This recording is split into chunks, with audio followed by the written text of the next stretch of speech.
2023년도 더탐사 시민학당에서 노자랑 놀자 강의를 맡게 된 인하대학교 명譽교수 겸 시민학당 교장 김영 인사드립니다. 앉아서 말씀드리겠습니다.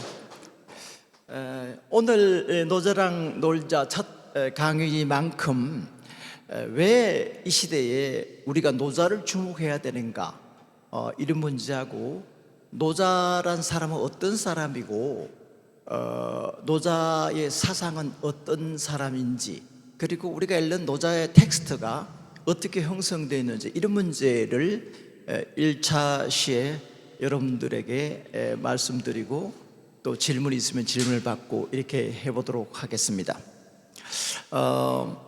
여러분들이 2, 3년 동안 코로나 때문에 늘 마스크를 쓰고 생활하느라고 불편하셨고, 해외 나들이도 힘들어졌고, 친지 가족들하고의 만남도 제한을 받았습니다. 그래서 다행스럽게도 월요일부터 어제부터 마스크를 착용하지 않아야 된다는 지침이 내려왔습니다. 밀집된 지하철을 제외하고 또 병원이나 약국을 제외하고는 일상생활이 좀 자유로워졌지만, 우리 신중한 한국분들은 해제됐음에도 불구하고 이렇게 마스크를 쓰는 경우가 많습니다. 아주 미세먼지도 있고, 사람들이 다중시설에서는 자기 건강을 위해서 마스크를 쓰는 것도 하나의 방법이라고 생각합니다. 이 팬데믹을 겪으면서 우리 인간이 모든 것이 가능하다, 과학기술 문명이 모든 문제들을 기술적으로 과학적으로 해결할 것이다 라는 그 믿음이 깨어졌습니다. 안 되는 것이 있구나, 인류의 생존이 위협받는 시대에 있구나라는 것을 뼈저리게 느꼈습니다.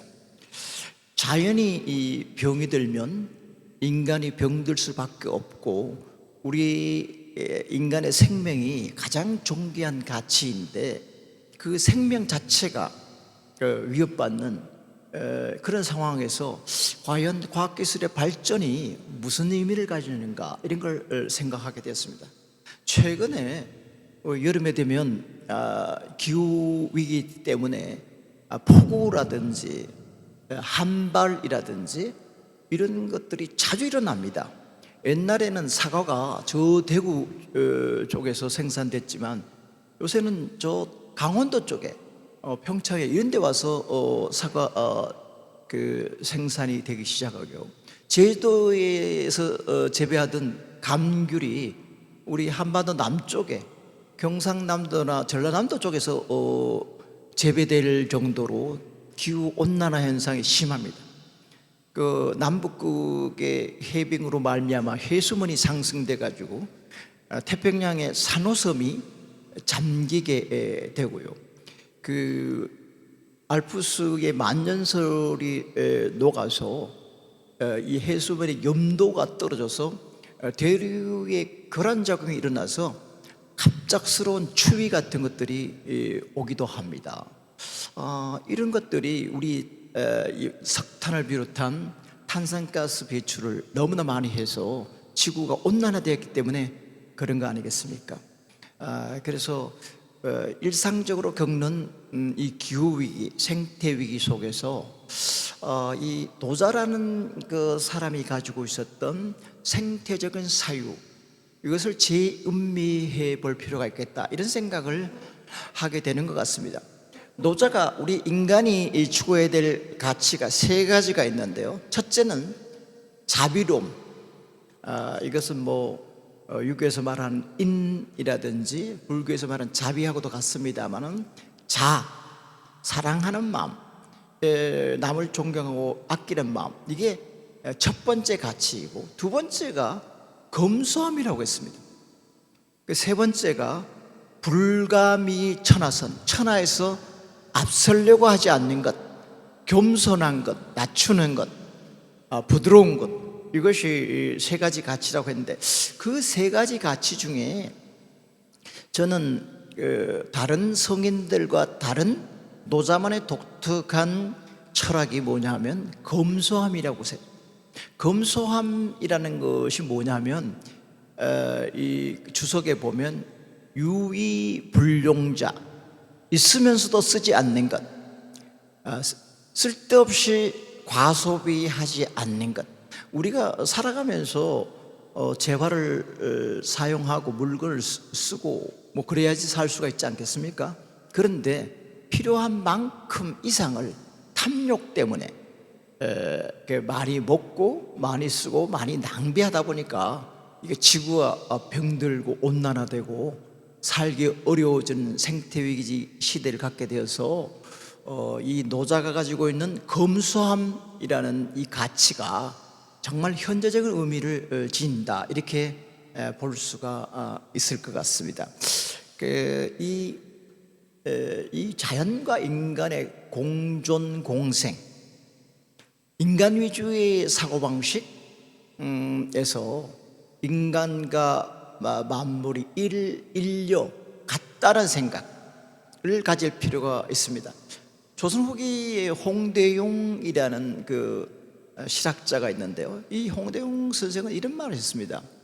인간의 입장에서 만물을 바라보면 인간이 귀하고 만물이 천할 것이다. 그런데 그 만물의 입장에서 보면 만물이 귀하고 인간이 천할 것이다. 그런데 하늘의 입장에서 이 인간과 만물을 보면 똑같을 것이다. 인간과 만물은 하느님의 법대로 다 소중한 존재이고 이 세상을 구성하는데 없어서 안 될 소중한 존재. 그런데 우리 인간들은 인간만이 소중하다.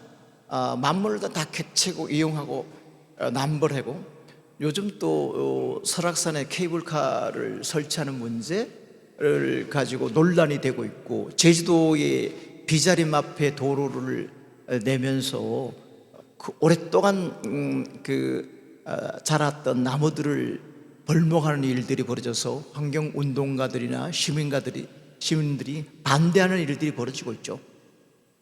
이번에 코로나도 자연 생태계를 우리가 파괴하니까 이 자연이 우리들에게 보복을 한 게 아닌가, 이렇게 자연과학자들은 얘기하고 있습니다. 이런 상황에서 인간의 절대주의적인 인간 위주의 가치관, 사고방식, 이런 것을 좀 방성하기 위해서 임법지, 지법천, 천법도, 도법자연, 인간은 땅에 의지해서 사는 거죠. 그런데 이 땅이 더러워지고 황폐해지면 인간이 또 생존하기 어렵지 않습니까? 하늘은 이 땅에 그 비를 내립니다. 근데 하늘에서 땅에 비를 내리지 않으면 사막화되어서 산천초목이 살 수가 없는 거죠. 그런데 하늘은 또 도의 이치에 따라서 봄, 여름, 가을, 겨울에 운행이 되는 것이죠. 그런데 노자는 뭐라고 했냐면 도조차도 스스로 그러한 이치를 본받는다. 도법자연이라는 말을 했어요. 임법지, 지법천, 천법도, 도법자연. 그래서 최고의 가치가 스스로 그러한 가치라는 것이죠. 요새 우리나라가 좀 위기에 처해 있습니다. 운이 없게도 이렇게 좀 상식의 지도자를 만나서 우리가 굉장히 고통을 겪고 있습니다. 민주주의 국가에서 상권이 분립되고 인권이 존중되고 언론 집회의 자유가 보장되어야 됨에도 불구하고 진실을 보도하려고 하는 우리 더탐사의 기자들을 수시로 압수수색 체포하고 야당을 탄압하고 이런 일이 벌어졌지 않습니까? 그래서 검찰공화국이라는 말이 나옵니다. 그리고 대일 외교에서도 미일 군사동맹 체제로 편입하려고 하는 그들의 의도에 말려가지고 우리가 이 하부 파트너로 편입될 그런 국가적인 위기를 자초하고 있는 일이 벌어집니다. 물론 이번에 일본에 가서 외교를 벌이는 데 있어서는 매국적이고 우리 피해자였던 강제징용 노동자들이나 위안부 할머니들의 인권, 그들의 주장을 무시하고 그들에 대한 사과 이런 걸 받아내지도 못하고 그들에 대한 보상을 우리나라 기업에서 출연한 돈을 가지고 그들을 보상하자는 그런 말도 안 되는 적반하장적인 그런 얘기에서 국민들의 분노가 들끓고 있는 것이죠. 그래서 매국적이다, 친일적이다 이런 얘기를 하고 있는 것이죠. 근데 노자는 이런 지도자를 가장 형편없는 지도자라고 했어요. 노자는 가장 훌륭한 지도자는 있으면서도 있는 줄 모르는 우리가 물이 흘러가듯이 자연스러운 지도자가 최고의 지도자라고 했어요. 국민들이 자기 일만 하면 돼요. 정치가가 자기 정치하는 룰에 따라서 정치를 해 나가면 국민들은 각자 자기가 생업에 종사하면 되는데 국민들이 정치가 잘못되니까 자꾸 비판해야 되고 견제를 해야 되고 저항을 해야 되고 토요일마다 거리에 나가서 항의를 해야 되고 이런 피곤한 일이 벌어지는 거예요. 그런 모습을 보고 노자는 물 흐르듯이 백성들을 편하게 하는, 있는 줄 없는 줄 모르는 그런 지도가 최고의 지도자라고 했습니다. 그 다음에 두 번째는 좀 인기를 의식하려는, 인기 얻으려고 하는 지도자가 두 번째 지도자고요. 세 번째 지도자는 무서워하는 지도자. 저 말 안 들으면 이 검찰들이 수색하고 압수수색하고 잡아간다, 뭐 그런 거에 대한 두려움이 있는. 그 다음에 네 번째 가장 그 수준 낮은 지도자가 백성들이 그를 모독하는 지도자. 저게 대통령이야, 이게 나라야, 이렇게 얘기하는 수준이 가장 낮은 지도자라고 했어요. 지금 우리나라에 윤모라는 사람이 제일 꼭대기에 올라 있는데 이 네 가지의 노자의 기준으로 보면 1, 2, 3, 4 중에 네 번째 해당되지 않겠습니까? 그죠? 저게 대통령이야. 이게 우리가 지금 대한민국이 어떻게 일군 나라인데 이렇게 너절해 버렸어. 하루아침에 1년 만에 이렇게 돼버렸어. 이렇게 하지 않습니까? 노자는 이 자연에 들어가서 나물 먹고 물 마시고 평화롭게 살자 이런 사상가만이 아니라 저절로 모든 사람들이 알아서 자율적으로 살아갈 수 있는 그런 이 나라, 그런 세상을 꿈꾸면서 폭압적인 군주에 대해서 매서운 비판을 했습니다. 이번 상반기에 노자랑 놀자를 제가 강의하게 된 이유도 우리 시대가 너무나 생태 파괴적이고 너무나 권위주의적이고 인위적이고 툭하면 압수수색을 벌이고 사람을 피곤하게 만들고 짜증나게 만들고 이렇게 하지 않습니까? 이럴 때 정말 우리 동양의 최고의 성현이라고 하면 공자와 노자를 들 수가 있는데, 공자는 덕치, 예치 이런 그 인의 예지의 윤리 도덕을 가지고 세상을 편안하게 했다면 이 노자는 무위자연, 자기적이고 의식적인 노력 없이 인의 예지라는 걸 너무 강조하다 보면 인간이 억압되잖아요. 그리고 인간이 자율적으로 자유롭게 자기의 아까 말한 자비로움이라든지 검소함이라든지 겸손함이라든지 이런 그것들 체득해서 살아갈 수 있도록 하는 것을 꿈꿨던 것 같습니다. 제가 축구 선수 손흥민을 좋아합니다. 손흥민이 며칠 전에 이제 어시스트 50을 기록했고 지금 잉글리시 프리미어리그에서 99골을 넣었어요. 한 골만 더 넣으면 100골을 기록하게 됩니다. 그런데 그 손흥민의 아버지 손흥정 이 아버지께서 손흥민을 가르칠 때 기본을 철저하게 된다. 그래서 기본을 습득하기 전에 게임을 못하게 했어요.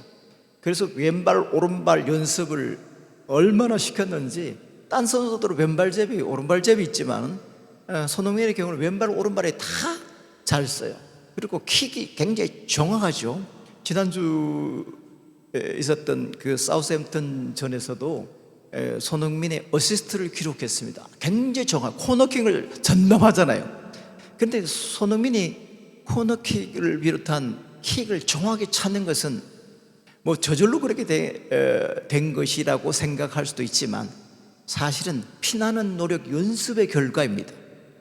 그러니까 피나는 연습과 노력을 통해서 그런 저절로 정확한 킥을 찰 수 있는 것이지, 노력하지도 않고 우연히 그렇게 문전에 있는 자기 선수에게 올이 갈 수 있도록 해서 헤딩을 하거나 발로 차서 슛을 할 수 있게 만드는 건 아닙니다. 그러니까 노자가 말한 무위자연은 아무것도 하지 않고 자연의 모양 논인다, 이런 뜻이 아니라 많은 노력을 해서 저절로, 우리가 기독교인이기 때문에 남을 사랑하고 이 불교인이기 때문에 남에게 자비를 바치는 게 아니라 그게 몸에 배어서 그런 거 티내지 않고 그냥 어려운 사람들을 저절로 오른손이 하는 걸 왼손이 모르게 이렇게 도와주듯이 그렇게 하는 경지를 꿈꾸고 있습니다. 사실은 노자의 경지가 최고의 경지라고 할 수 있습니다. 우리가 노력하는 경지는 아직 멀었어요. 의도적인 노력이 아니라 손흥민처럼 저절로 슛이 되고 저절로 어시스트가 되고 저절로 남들을 도와주고 자기가 하는 말이 남에게 위로와 기쁨이 되는 경지. 내가 기독교인이기 때문에 사랑을 실천해야 되기 때문에 무슨 뭐 봉사를 하고 기부를 하고 이런 경지는 아니라는 것을 말씀드립니다. 그런데 이 노자란 책은요, 어떻게 만들어졌느냐 하면요, 노자는 초나라의 그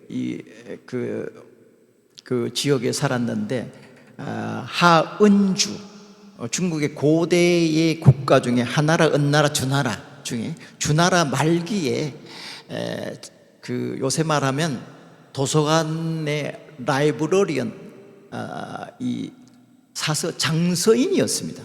아마 장서인으로 책을 관리하고 정리하고 또 아마 출판도 하고 편하기도 하고 이렇게 하면서 책을 많이 읽었겠죠. 그래서 상당히 어느 경지에 이른 것 같습니다. 그런데 주나라 말기에 나라가 쇠퇴해지자 아이고 나 여기서 못 살겠다고 떠나가려고 할 때 이 관문지기가 선생님 그동안에 도서관에서 그렇게 공부를 많이 하셨는데 그냥 가면 어떡합니까? 우리들에게 뭐 도움이 될 만한 말씀을 좀 해주세요. 이렇게 했더니 노자가 그때 자기가 생각했던 것을 정리해서 쓴 책이 노자란 책입니다. 이 노자란 책은 5천자예요. 5천자. 그 논어가 15,000자, 맹자가 35,000자, 장자가 60,000자인데 이 노자는 좀 짧아요. 아주 짧은데 그 대신에 굉장히 많은 함축적 의미가 포함되어 있습니다. 그래서 이 노자는 뭐 경전이라기보다도 철학 시에 가깝다, 이렇게 표현하는 사람도 있습니다. 짧은 경구 속에 많은 함축적 의미가 있어서 그 노자를 바라보는 사람의 관심에 따라서 다양하게 해석되고 각 시에 따라서 역사적인 측면에서 재해석될 여지가 아주 많은 텍스트다, 이렇게 생각됩니다. 그래서 이 노자란 책이 2500~600년 전에 만들어지고도 오늘날까지 스테디셀러가 된 이유가 그 속에 내장되어 있는 함의가 범상치 않기 때문에 그런 게 아닌가. 그래, 아까도 말씀드렸습니다만 우리가 생태 위기 속에서 이 난세에 정치를 어떻게 해야 되는가, 인간과 자연의 관계는 어떻게 돼야 되는가, 이런 거에 대해서 많은 지혜를 주기 때문에 우리 노자를 다시 공부하는 거라고 생각이 됩니다. 그런데 이게 노자를 비롯한 성경이라든지 부처님의 그 말씀, 이런 것들을 보면요, 한결같이요 직접 이분들이 그 저서를 하지 않았어요. 우리 내가 좋아하는 우리 성서신학자 김근수 소장처럼 매일 새벽에 일어나서 수도하는 마음으로 원고지를 몇십 매를 써서 지금 9권의 그 타의 추종을 불허하는 그런 무거운 아주 묵직한 책을 냈죠. 그런데 그 우리 김근수 선생 같은 분은 성인이 되기는 걸렸어요. 성인이 되려면은요 저렇게 저수를 하면 안 돼요. 성인들의 공통 특징은 뭐냐면 아리까리한 말만 던져놔야 돼요. 산은 산이고 물은 물이다. 이게 뭐 산은 산이고 물은 물이지 뭐 이게 뭐야 이거? 응? 그런데 이렇게 참 이렇게 해놓으면요 우리 같이 이제 할 일은 학자들이 연구하기 시작합니다. 이게 왜 이런 말을 했을까? 그 역사적인 배경은 뭐고 사전적인 뿌리는 뭐고 누구의 영향을 받아서 이런 일을 했고 이것이 현대적인 의미가 무엇이고 막 연구를 막 이렇게 하는 거예요. 그래서 이 성인들은 공자님 또 말씀만 이렇게 던져놨어요. 제자들하고 대화를 해놨어요. 부처님도 여러 대중하고 설법을 했어요. 노자도 그냥 간문지기가 하니까 그냥 말로 구술해가지고 했더니 오천자가 된 거예요. 그런데 이제 성인들이 남겨놓은 것을 경이라고 합니다. 성경, 불경, 육아의 경서 이렇게 있나요? 그런데 성인들이 해놓은 걸 갖다가 우리 같이 이렇게 좀 학자들이 할 일 없는 학자들이 밥 먹고 살라고 그에 대한 주석을 하고 풀이해놓고 사람들이 알게 해놓은 걸 전이라고 그래요. 전. 그래서 성경현전이라는 말을 써요.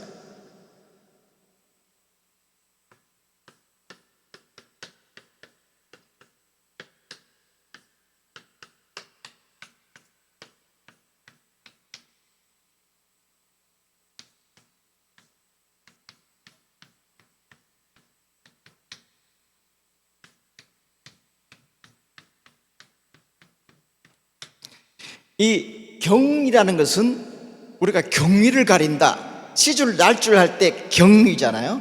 그런데 이 성인들이 남겨놓은 거룩한 말씀을 우리가 경이라고 그래요. 성경, 불경, 육아의 경서 이렇게 얘기해요. 그런데 이 성경이 아까 얘기했지만 좀 더 내 이웃을 내 몸과 같이 사랑하라, 이거 뭐 이런 말을 한다든지 무소의 뿔처럼 혼자서 가라 뭐 이렇게 한다든지 이런 참 굉장히 멋있는 말인데 이게 오늘날 내한테 이게 어떤 의미인가를 잘 모르잖아요. 그러니까 현인들은 학자, 이 주자라든지 이런 여러 가지 학자들이 이 전한다. 일반 사람들의 그 경전을 알기 쉽도록 풀이해서 전한다. 성인들이 남겨놓은 걸 전이라고 그래요. 그러니까 논어에 대해서 우리 가장 주목할 만한 해석서가 주자의 집전이에요. 주자 집전. 주자는 대학 중용 논어 맹자 소위 육아 사서에 대한 주석을 해놨어요. 주자는 1130년부터 1200년까지 송나라의 중세 시대의 대단한 학자였습니다. 이 대단한 학자가 논어라든지 맹자라든지 대학 중용 같은 이 경서를 우리들이 알 수 있게 풀이를 해놨어요. 그래서 우리는 주로 이제 이런 풀이를 통해서 경전이 가지고 있는 많은 함축적 의미를 볼 수가 있게 되는 거죠. 그래서 이게 성인들은 역시 위대해요. 여러 후대 학자들이 먹고 살 수 있도록 이렇게 다 풀이까지 해주면 우리 김문수 소장 같은 분들이 뭘 먹고 살겠어요. 이렇게 9권의 저서를 할 수 있게끔 다 여지를 남겨가지고 참 참 구름 잡는 얘기 같은 참 멋있는 말들을 하면 이분들이 막 새벽에 일어나가 열심히 공부해가지고 독일 책 보고 막 영어 책 보고 스페인 책 보고 이렇게 해가지고 막 해가지고 공부해가지고 책도 내가지고 인쇄도 받고 출판 문화상도 타고 막 이렇게 하는 거죠. 그래서 이 문화가 발전해 간다 이런 생각이 듭니다. 그 전에 대해서 또 요것도 좀 어렵다. 한 또 선생이 있고 또 새끼 선생이 있어야 되잖아요. 그 사람들이 또 소라는 그 전에 대한 또 주석을 내는 걸 소라고 합니다. 그 참 공부라는 게 깊이 뭐 하면 할수록 끝이 없고요. 점점 또 선생 밑에 있으면 새끼 또 제자가 있어야 되고, 대학자가 있으면 중간학자가 있어야 되고, 또 그걸 풀이면 선생이 있어야 되고 뭐 이러지 않습니까? 그래서 다 먹고 살기 마련이다 이런 생각입니다. 그래도 뭐 우리 이왕 우리 김근수 선생님께서 뭐 성인 경을 쓰기 뭐 포기하셨다면 꾸준히 이렇게 9권의 이 성서 주석서를 내서 10권 또 채우시고, 우리 오후에 예수 이야기를 하는데 에레미야 예수, 예루살렘 예수, 에레미야에서 예루살렘에 가는 예수 3부작을 하는데, 그래서 자꾸 이렇게 책도 많이 팔리고 인쇄도 많이 해서 저 같은 이게 좀 가난한 선배를 좀 밥도 사주고 커피도 사주고 이렇게 해주기를 저 기대합니다. 그런데 이제 제가 여러분들에게 이제 노자를 좀 쉽게 소개해 줘야 되겠다. 노자가 워낙 아까 얘기했지만 상징적인 의미가 있고 함축적인 의미가 있으니까 좀 쉽게 해야 되겠다 이런 생각을, 제가 좀 친절한 남자거든요. 이걸 그대로 뭐 이렇게 나도 산은 산이고 물은 물이다 이렇게 해놓으면 참, 이게 뭐야 이게 지금 뭐 이렇게 좀 대중서 쉽게 좀 쓰지, 이게 어렵게 써가지고 지금 저 원문보다 더 어렵잖아 뭐 이렇게 하면 좀 읽는 사람들이 돈 주고 샀는데 짜증나잖아요. 그래서 내가 이거를 어떻게 할까 고민하다가 정말 이 시대의 사람들이 일반 대중들이 읽으면 쉽게 이해할 수 있는 노자책을 쓰자. 저는 이제 전공이 문학 아닙니까? 그러니까 철학자들은 좀 어렵게 그 여러 가지 관념을 가지고 찍어 붙이고 뭐 이런 경향이 참 있습니다. 철학자 일반인들 되고 폄훼하는 건 아니지만 좀 어려워요. 칸트 여러분들 순서의 성비판 참 고전이라고 그래서 대학 시절에 한번 읽어봤더니요 이빨도 들어가지 않은 거예요. 그래서 내가 머리가 나쁘구나. 이걸 어떻게 이렇게 칸트를 전부 다들 뭐 고전이라고 하는데 이 고전을 난 읽어봐도 읽지를 못하겠구나. 프로이드의 꿈의 해석, 이것도 참 명절하게 해서 읽어봤더니 이것도 또 못 읽는 거예요. 읽을 수가 없어요. 이해가 안 돼요. 그랬더니 나중에 그러더라고요. 꿈의 해석을 읽으려면 그거 읽기 전에 C.S. 홀의 프로이드 심리학 입문을 읽어야 된다. 칸트를 읽기 전에 에센셜 칸트를 읽어야 된다. 맞다. 모든 그 학문이나 고전을 읽기 위해서는 그 인트로덕션, 입문서가 필요하구나. 초등학생들이 읽어야 될 거, 중고등학생이 읽어야 될 거, 대학생이 읽어야 될 거, 우리가 수준이 있잖아요. 그런 것처럼 그런 게 필요하다. 저는 그 철학자가 아니고 본격적으로 이 노장을 공부한 연구자가 아니고 글을 읽기 좋아하는 문학하는 사람이었기 때문에, 문학하는 사람들은 좀 자유로워요. 사유가 막 어디 얼금에 있지 않습니다. 물전고일서 한 책에 절대 의지하지 않습니다. 삐딱한 생각만 해요. 내 멋대로 생각을 해요. 지금까지 뭐 노자에 대한 주석서가 371권이나 유명한 책이 나왔습니다. 제가 그거를 371권 연구하다가는요 지금 머리가 이 정도로 휘었는데 더 휘어져가지고 머리가 빠져가지고 그 책 한 권 쓰지도 못하고 죽을 거예요. 나 그런 일을 하고 싶다 포기하고 내 나름대로 한번 노자를 읽어봐서 해석하자. 그렇지만 가장 중요한 노자의 텍스트를 내가 공부를 하되 내 물리로 이 노자를 해석해서 지금 21세기를 살아가고 있는 우리 시대 사람들에게 친절한 인트로덕션, 안내서를 만들자 해서 노자책을 읽기 시작했습니다. 왜 노자책을 읽겠냐면 노자에 대한 주석을 해놓은 유명한 학자들이 물론 중국의 뭐 명나라 청나라 때부터 지금 대만, 내가 북경대학에서 1년 동안 2000년 동안 개공교수로 있었는데 거기에 문사철 문과, 또 철학과, 역사학과 이 3개, 그 문사철이 중심인데 거기에 철학자 중에 허왕생이라는 유명한 도가 철학자가 있어요. 만나보기도 하고 강의도 들어봤습니다만은 이분들을 능가할 만한 내가 책을 낼 수가 없어요. 그런데 그런 분들의 중요한 이 학자들의 책을 읽고 참고를 하려고 했는데 자꾸 끌려가는 거예요. 너무 압도돼가지고. 북경대학 교수고 세계 책에 가는 진공 선생이 대만에서 최고의 학자인데 내 주견이 없으니까 이 사람들 하는 게 다 맞은 것처럼 하는 거예요. 그런데 자존심 상하잖아요. 나도 이래 봐도 대한민국을 대표하는 뭐 국문학자, 한문학자인데 이 뭐 어떻게 이렇게 대만학자하고 중국학자들, 대륙학자들이 끌려갈 수 있겠나. 그래서 이 양반 한번 읽다 치고 내가 스스로 읽기 시작했습니다. 그래서 수백 번을 읽었습니다. 한 400~500번을 읽으니까 장악이 되더라고요. 주견이 생기더라고요. 주견. 내 나름대로 노자를 볼 수 있는 관점이 생기더라고요. 다산 정약용 선생이 그런 말을 했어요. 책을 읽을 때 자기 나름대로 주견을 가지고 책을 봐야지 책의 내용이 자기에게 들어오고 우리 시대에 필요한 내용이 캐치가 된다. 아무런 생각 없이 그냥 책을 따라 읽으면 책에 압도돼가지고 남는 게 없다. 말하자면 고기를 잡을 때 그물을 쳐서 이렇게 고물을 잡듯이 자기의 문제식, 주견을 가지고 봐야 돼. 그러니까 내가 한 400~500번 정도 읽으니까 약간 자신감이 있어. 뭐 허왕생 선생 생각도 뭐 옳은 것도 많지만 틀린 것도 있겠네. 너무 어렵네. 뭐 이거 좀 쉽게 할 수 없을까?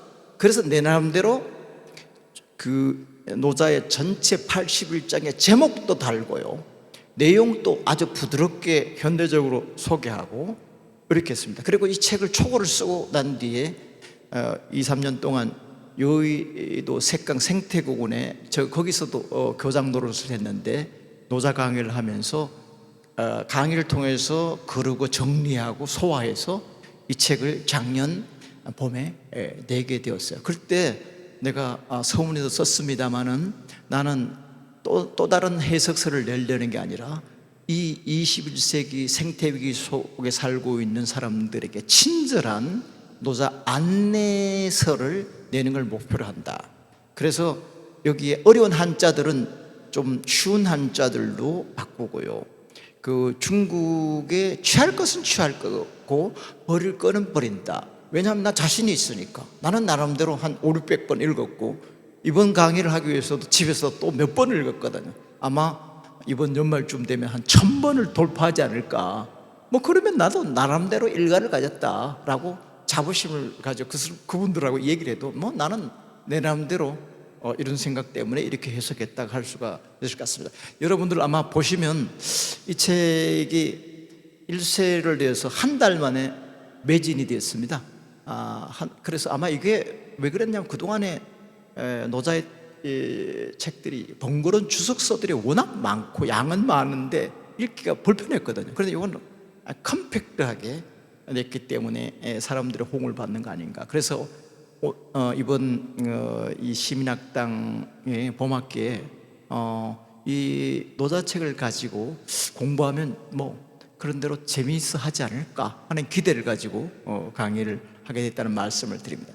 그래도 약간의 여러분들에게 텍스트에 대한 소개가 필요한데요, 32페이지, 교재 32페이지입니다만은 우리나라에서 이제 노자를 여러분 도덕경 들어보셨죠? 노자를 도덕경이라고 하지 않습니까? 그죠? 노자가 처음 나왔을 때는 도덕경이라는 말 쓰지 않았습니다. 그냥 노자가 쓴 책이니까 노자라고 했겠죠. 그런데 이제 경이라고 하는 것은 아까 얘기했지만 이 성인들의 말씀을 높이기 위해서 경이라고 한 것이죠. 한나라 때 와서 육아의 경전을 정리하면서 다 경이라고 했어요. 육아경서. 그러면서 이게 노자의 그 텍스트를 보고 이 노자가 앞에 37장까지는 도에 대해서 이 얘기를 많이 했고 38장부터 81장까지는 덕에 대해서 얘기를 많이 했어요. 덕에 대한 논의가 많아요. 그래서 앞에 상경을 도경, 뒤에 있는 38장부터 81장까지를 덕경이라고 이렇게 왕필이 이 얘기를 했는데, 그래서 그것을 합해가지고 한나라 때 3세기의 그 위진 시대에 썼던 그 왕필의 노자 책을 한나라 때에 와서 도덕경이라고 붙였습니다. 높이기 위해서. 처음부터 도덕경이 아니고. 그래서 내가 여기 책의 텍스트 이름을 노자라고 하는, 꺽쇠해서 노자라고 하는 것은 노자책을 말하고 텍스트를 말하고, 그냥 노자라고 하는 건 노자라는 철학자를 말합니다. 그게 맞지 않겠습니까? 처음부터 노자라는 책이 아니고 한나라 때 뒤늦게 와서 자기네들이 높이기 위해서 도덕경 이렇게 했기 때문에 일반적으로는 도덕경으로 쓰지만 학문하는 입장에서는, 도가 철학에서는 노자의 텍스트를 노자하고 꺽쇠를 써서 쓰고, 한 철학자를 쓸 때는 그냥 꺽쇠 없이 노자라고 썼습니다. 이 책에도 그렇게 되어 있습니다. 그런데 이 왕필이 쓴 노자가 3세기경에 쓰여졌는데, 이게 가장 오늘날 보는 완성된 81장의 노자책이고 가장 많이 읽혔습니다. 그런데 이 책보다 먼저 나와 있는 책들이 있었어요. 그 32페이지 2 보면 백서본 노자라는 것이 있는데, 백서본 노자라는 것은 백자는 비단 백자입니다. 1973년에 중국 호남성 장사의 한나라 무덤 속에서 비단으로 쓰여진 노자가 발견되었어요. 그런데 이 노자가 BC 2세기경에 나온 거로 추정이 되는 노자가 발견돼요. 그러니까 왕필의 노자는 AD 3세기경인데 그 왕필 노자보다 5세기나 앞선 비단에 쓰여진 노자가 발견이 되니까 먼저 나온 것이 더 정확하고 신뢰할 텍스트다, 이런 논의가 있었습니다. 그래서 노자 연구가 다시 전개되어서 이 백서본 가지고 연구를 하게 된 거죠. 그런데 이 백서본은 지금 왕필의 그 노자책하고 거꾸로 돼 있어요. 덕경이 앞에 돼 있고 도경이 뒤에 돼 있는 거예요. 우리는 노자는 도경이 앞에 있고 덕경은 뒤에 있는데, 여기 그 BC 2세기경에 왕필본보다 5세기 먼저 나왔는 책에는 덕경이 먼저 있고 도경이 뒤에 있는 거예요. 사람들이 헷갈릴 수밖에 없죠. 그리고 내용도 다르고. 그래서 다시 연구를 이 교감을 해서 다시 텍스트를 확정하는 작업을 하고 있는 중에, 또 20년 뒤에 1993년에 또 축간본 노자가 발견이 되었습니다. 축간은 대나무에 쓴 노자가 발견됐어요. 그런데 이거는 또 BC 3세기경일 거예요. 더 오래요. 백성부. 그냥 오래될수록 더 원본에 가까울 것이 아니냐라고 생각할 수 있잖아요. 그런데 이게 유감스럽게도 축간본 노자는 만약 땅속에 있다 보니까 많이 없어져 버렸어요. 남아있는 거는 많이 그걸 참고하지만 완성된 형태가 아니기 때문에 참 아쉽게 생각하고, 이 1973년에 발견된 비단본 백서노자하고 1993년에 나온 축간본 노자, 이 발견으로 말미암아 노자 연구가 새로운 국면을 맞게 되었습니다. 그래서 그렇게 난 뒤에 이제 몇십 년이 지나면서 요새 와서 텍스트가 확정이 되고 있는데요. 그래서 완성된 텍스트라고 다들 주장하지만, 내 것이 옳다라고 하지만 다 상대적이에요. 불교에서 말하는 말 가운데 내가 제일 좋아하는 말이 재행무상이라는 거예요. 모든 것은 무상하다. 상한 것이 없다. 일정한 것이 없다. 모든 것이 변한다. 바뀐다. 절대적인 게 없어요. 텍스트도 바뀌고. 보세요. 백서본, 축간본, 그 다음에 또 하상궁이라는 분이 또 이 노자에 대한 해석을 했는데 이걸 하상공본이라고 하는데 이것은 왕필보다가 또 1세기 앞서요. 그건 앞선데 상당히 왕필본보다 완성된 또 노자가 나왔어요. 그러니까 이 판본들이 여러 개가 나오니까 뭐를 원본으로 봐야 될 것인가, 이런 문제가 계속 지금도 중국 학계에서 논란이 되고 있는 거예요. 그런데 내가 중국 학계의 논란을 다 따라가면서 이거 눈치 볼 것 없이 나는 내 식대로 한 5, 6편 읽어서 나는 이렇게 보겠노라 그러면서, 아마 그 주석에 보면 내가 왜 이 왕필본이 가장 우리나라의 선배 학자들이, 우리나라 사람들이 많이 본 것이기 때문에 그걸 위주로 하면서도 백서본도 가져오기도 하고 축간본도 가져오기도 하고 하상공본도 가져오기도 하고 이렇게 하면서 원본을 재구성했습니다. 재구성하고 거기에 따라서 해석했다는 것을 말씀드립니다. 그런데 이런 그 노자 텍스트를 오늘날에 어떤 관점에서 주목할 것인가 하는 것을 34페이지부터 내가 써놨는데요. 첫 번째는 노자 텍스트 중에 오늘날 우리가 주목해야 될 것이 반전 평화 사상, 생명 존중 사상이 아닐까 생각합니다. 텍스트 36페이지 제 생태위기 시대 노자 읽기 36페이지 밑에 노자의 핵심 사상 중에 내가 지금 주목하고 있는 사상은 생명 존중과 반전 평화이다.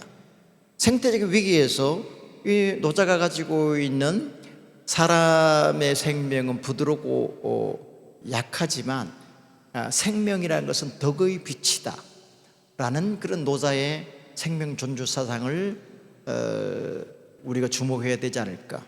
우리나라 지금 청소년 자살률 1위, 노인 자살률 1위 아닙니까?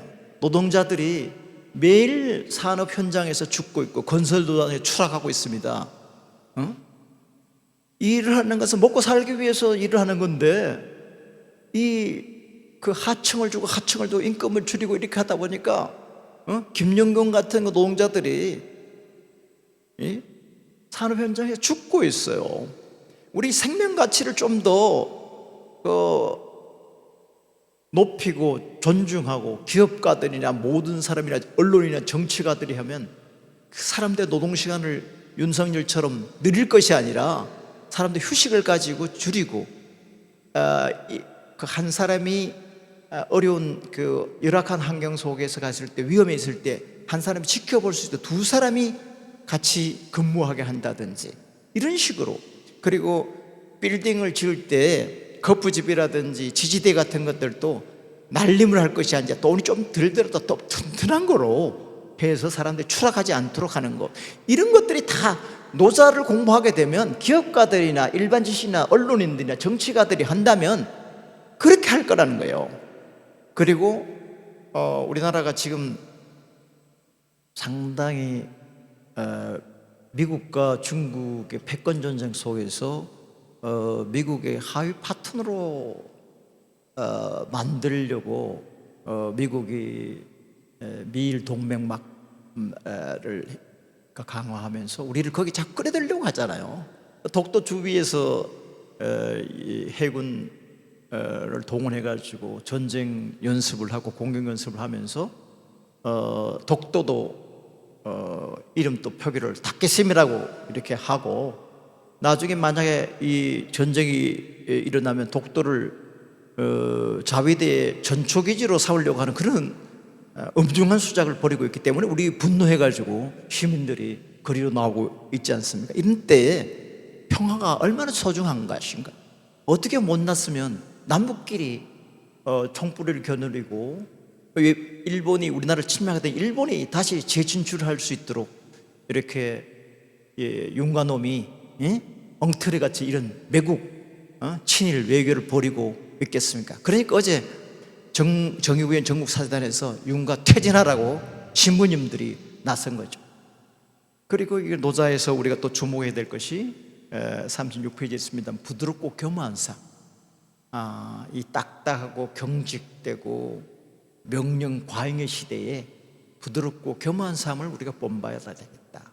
그리고 세 번째는 대립 전화의 세계라고 했는데, 하나의 관념의 포로가 되지 말고 우리가 어려움 속에 희망이 있다, 화 속에 복이 있고 복 속에 재앙이 있다.